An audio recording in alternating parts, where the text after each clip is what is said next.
Well, good morning, good afternoon, or good evening. I'm DC Robs, and I have a special video coming from one Mr. Hank Green. And all it's titled is The Truth. Um, I'm curious to be what it's about. I believe it's about the protester that was shot. Um, Now, I haven't watched this yet, and at first I thought it was going to be uh, something defending the woman driving, saying that she wasn't, in fact, you know, running, hitting the ICE agent with her car. However, based off this first frame, because I paused it, I saw, maybe 1 second.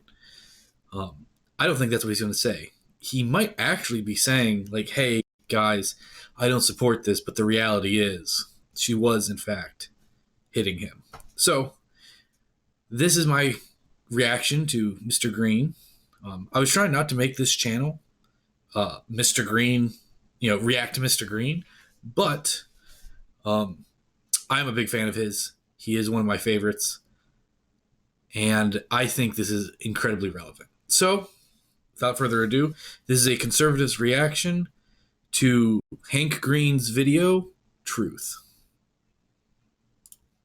Look, I want to be working on. Should probably turn on my headset. Oh, battery's dying. Gotta love these technical difficulties. All right, without further ado, here we go.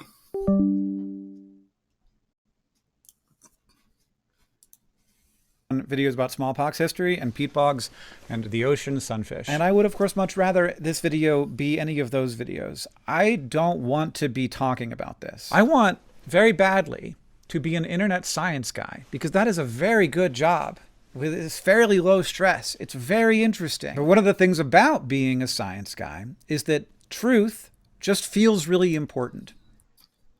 Yes, truth is very important. Now, his eyes are a bit puffy, so maybe he was upset about this. So, where does Mr.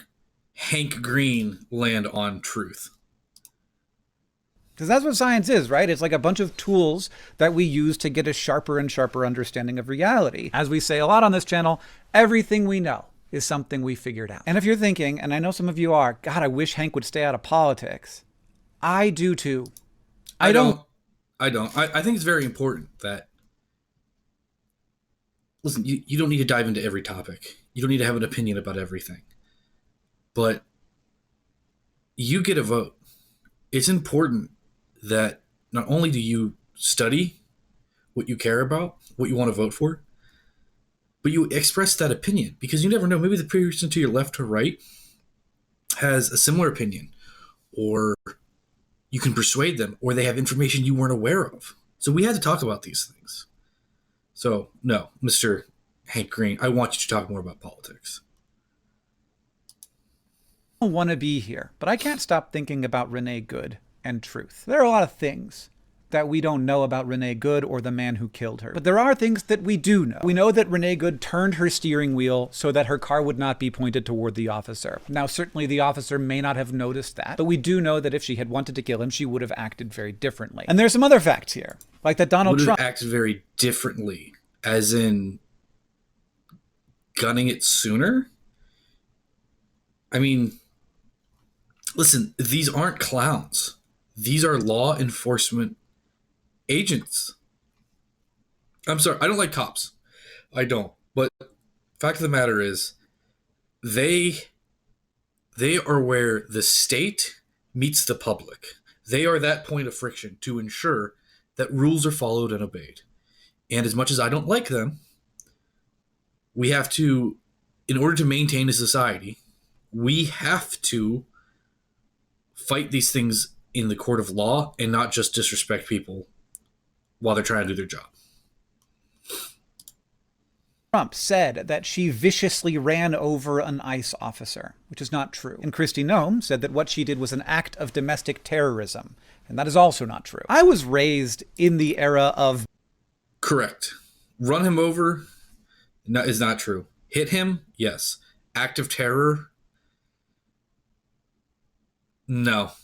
No, I think it was just blatant idiocy on her part. Act of terror is definitely hyperbolic, and I really don't like it in political discourse. But it is what it is.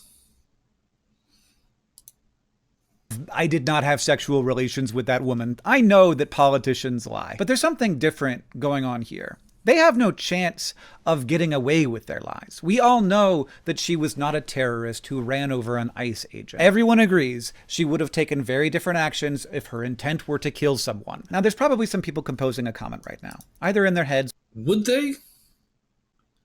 I mean, was it? I think to say she intended to kill him is incorrect. I think the proper statement is she had no regard for his safety, right? At which point he is still entitled to defend himself. Not caring about someone's well being and putting themselves in a dangerous situation is enough. You don't need to have the desire to kill someone to accidentally kill someone. I think that's a weak argument. And I'm sad to see that he's making this argument. Or down in the comments, they're going to write, she shouldn't have been doing what she was doing. She shouldn't have been fleeing. She should have been listening to what the officers are saying. This video isn't really about that. It's not about what she should have done. It's not even really about what the Hold on. ICE agent should have really about that. It's not about what she should have done. It's not even really about what the ICE agent should have done. I'm not going to show you the video, of course, but it is very clear in the video that the first shot went through the windshield and the second and third shots went through the open driver's side window. And I know that it's just not my bias saying that this is difficult to justify, because instead of attempting to defend it, J.D. Vance simply lied about it. In a reply to a tweet about this, he said, "Side window? You could see the photos of the car with bullet holes. The shots came from the front of the car because that's where the officer was standing when he was hit by the car. He is allowed to discharge his weapon in self-defense. The shots came from the front of the car. You could see photos of the car with bullet holes." These two sentences astound me, because they indicate that either the vice president has been basing all of his commentary about this situation on an incorrect belief that could be corrected by watching the video that much of America has already watched, or he is perfectly okay lying about well-known and easily discoverable facts. The officer fired two... So, I will say, I agree. That would be incorrect statements, and clearly something was amiss. However, I'm curious about where in the timeline that the incident happens, videos come out, tweet happens, and then the newest video comes out, and then you have corresponding pictures therein. I'm very curious about what the timeline is for that, but Mr. Green is correct that that is not a very well written tweet, and he's probably based that off of what he's been told by his informants. Shots through an open side window point blank, and J.D. Vance says the shots came from the front and there are bullets. Okay, real quick about this. The speed at which the shots are fired makes it so that it's one instant, right? Like, the training is to fire until you destroy the target, right? It doesn't matter if I was only in front of you for a second. It only takes a second to actually run you over. And in this case, yeah, she continued to turn right. But one, he couldn't see the tires. Two, he only heard the engine revving. And three, she very easily could have just turned the wheel the other way and hit him. Sorry, that's... Again, I know some of people think this is a tragedy, but this is what happens when you disregard our law enforcement, right? It's not a black person thing. It's not a white person thing. It's not Asian or Latino or Martian. It is, motherfucker, obey the law, pull over. Listen, if you want to protest, you want to, what's it called? Civil disobedience. If you want to perform civil disobedience, I get it. I understand. I'm going to be going to a protest on Martin Luther King Day, right? So I get it. However, there is a point at which you are no longer willing to respect the authority of the law enforcement, um, and you have to make the decision on whether or not you are going to do what is necessary to exceed their authority. Does that make sense? Let's see what happens. Let's see where Mr. Green goes from here.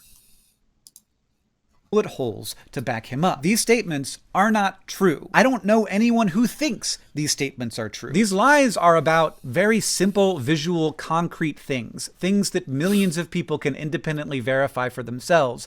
And this is the thing I can't shake. In science, when someone shows you... I don't think they're necessarily lies. I think it was just bad information.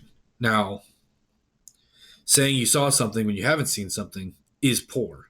You shouldn't do that. To call it a lie isn't necessarily, I don't think is in good form, right? But let's see. I don't hold it against him to say it's a lie. A lot of things in life comes down to benefit of the doubt, and I'm going to give him the benefit of the doubt and just say an aide told him bad information, who was also probably told bad information, and he just wanted to stay with the trend, and that's what happened. That contradicts your claim, you have a few options. You can update your belief, you can argue about interpretation, you can point out limitations, you could even say, I was wrong. What you cannot do, at least for very long, is pretend that the data don't exist. Reality doesn't cooperate with that strategy. What we are watching right now is a set of leaders behaving as if reality is optional, as if the goal is not to understand what happened, but to establish dominance over the narrative as quickly and as forcefully as possible. And this is, of course, unscientific. But it also feels to me like fundamentally disrespectful to the intelligence and agency of the American people. I know this has been a problem since probably before 2016, probably 2014 area. The amount of information we have at our fingertips now, and the media practices that the government uses aren't quite up to snuff yet. So I agree. This is a problem. There are some folks who are like along for the ride with these guys. Like some people certainly are fine with the lies because they feel that the lies are in service of some greater mission and that makes them justifiable. But that's not most Americans. Most people see a lie for the disrespect that it is. And this is important. Like this is not a verifiable fact, but do you think that they would be lying about this if they didn't think the shooting deserved more justification than the facts gave us? They'd stick to the truth if they thought the truth and so this is where the benefit of the doubt comes into, right? He is using the word lie and is adding malicious intent behind it because he does not give the Trump administration the benefit of the doubt. And I'm not saying he should, right? But a lot of the things that we're arguing about between, the left, which I'm assuming you're going to be a leftist watching. If you're not, and you're on the right, hi. Or a centrist, hi. And a conservative, like myself. We give different people different levels of benefit of the doubt. And because of that, we end up assigning malicious intent where it might not necessarily be warranted. And we may be too reluctant to assign malicious intent where we should. So let's keep going. Was enough. And so I think that they are, and the facts gave us, they'd stick to the truth if they thought the truth was enough. And so I think that they are showing by their actions that they also don't believe the shooting was justified. Otherwise, they wouldn't be lying. I keep thinking about this for two reasons. First, it matters a lot for America whether or not we are a country where the truth still matters. But second, and this is, I'm sorry, but I keep thinking about Renee Good. She has been treated terribly, and not just by random trolls on the internet or jerk pundits whose job is to get attention, by the men who have been entrusted to lead this nation. And since we cannot know her mind, the best we could do is be honest about the things that we do know, like where the wheels were pointing when she was shot, and where the shots came. Not relevant. Which direction the wheels were pointed is not relevant to the shooter, right? If someone comes up to you with a toy gun with the cap removed, right? And they draw and they say, give me your wallet. And you draw your weapon and you pump an entire magazine into them. It doesn't matter that it was a toy gun, right? All all it matters is the person feared for their life and had a reasonable reason to do so, right? I'm standing a foot away from the bumper of your car and you rev the engine and demonstrate you have no intent on stopping. It doesn't matter which direction your wheels are pointed. I'm sorry. I have to assume that you're about to take my life. Or, again, in this case, you have no regard for my safety. So, not relevant. Again, the shooting, 3 quick shots. Here's the thing: if he was anticipating her to turn left into him, for example, um, then those 3 shots, instead of traveling from left to right, would have traveled from right to left across her windshield, right? So, yeah, what happened in those nanoseconds was that she turned right. Very easily could have turned left, and in the same amount of time, if he would have just shot once, he would have been toasted. We do know, like where the wheels were pointing when she was shot, and where the shots came from when she was killed. And that is, for whatever reason, something that our president and vice president have been incapable of doing. Okay. All right. Quick one. Yeah. Listen, nothing he said I quite disagree with. The problem is the reality on the ground is not matching uh, what the left wants. They want this to be a evil ICE agent guns down innocent woman, and that just isn't the case. I made a short about it when it first happened because I made the mistake of believing the media, um, and that's what I thought it was. I thought it was just an innocent bystander that got caught up in an ICE raid, didn't know what was going on, and that wasn't the case at all. So I learned my lesson off that. However, man, I'm really sad. Listen, the points Mr. Green made are correct, right? It is reckless to say the ICE agent was run over when he wasn't. The shots through the windshield, the shots in the car were justified. You know what I mean? It is important that we see the data first and then react. And I absolutely agree with him on that. And we should definitely admit when we're wrong. However, it's a crappy situation. It really is. But let me know what you think. This has been a conservative reacts to Hank Green, Truth. I'm DC Robs reminding you, DC Robs. This is day 13 on 365 Days of Politics. Good night.